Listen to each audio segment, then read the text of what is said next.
My husband and I started trying to get pregnant with our son, or with just a baby, and we weren't having any success with that. And so we decided to go to a fertility doctor, and after a variety of testing for both of us, they told us we had a 2% chance of getting pregnant on our own.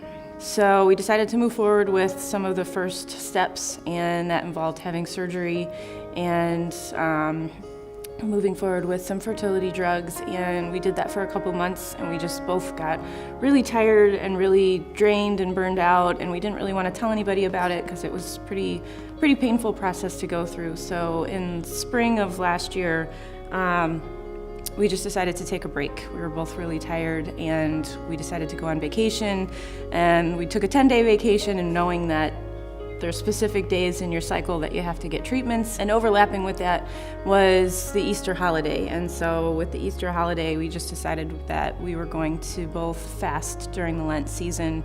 And so we just decided that we were gonna hold up our desire to have a baby to the Lord, and really just put emphasis on that during that whole 40-day time period. I was home by myself one night, and I just thought, geez, I feel like something's different, and I thought I should try a pregnancy test, and I've burned through so many of those. I took the test and left it and almost didn't even go back and check it, because I was just like, I don't want to be disappointed and heartbroken again. We hadn't done any treatments, and so I just knew that the chances that was going to be a positive test was slim to none.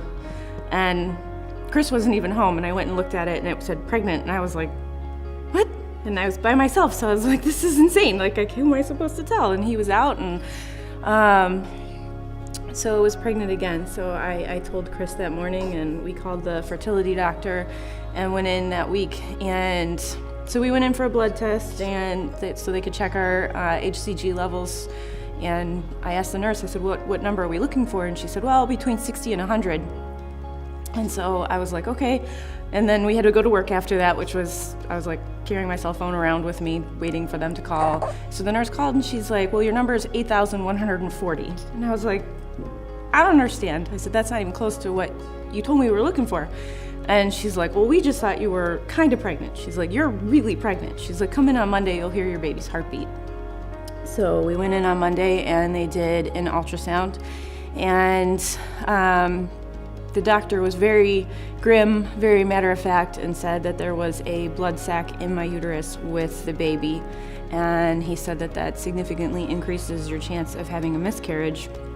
So we went from super excited about being pregnant to really disheartened and afraid for our baby. And so immediately after leaving the doctor's office, I contacted the staff at Bethel and told them the situation and asked them to just start praying for us and praying for our baby and lifting him up and asking for God to heal me and take away that blood sac and not let it affect our son. And they were amazing. They followed up with us regularly with text messages and emails, and were just praying for us and letting us know that we were being held up in prayer continuously. And it gave me a lot of strength knowing that we were covered and that they were holding us up to God. And so every 2 weeks we were going back in for an ultrasound to check on the baby and to see what was going on with the blood sac. And every 2 weeks that we went back, that blood sac got smaller and farther away from the baby until the point that it finally completely disappeared.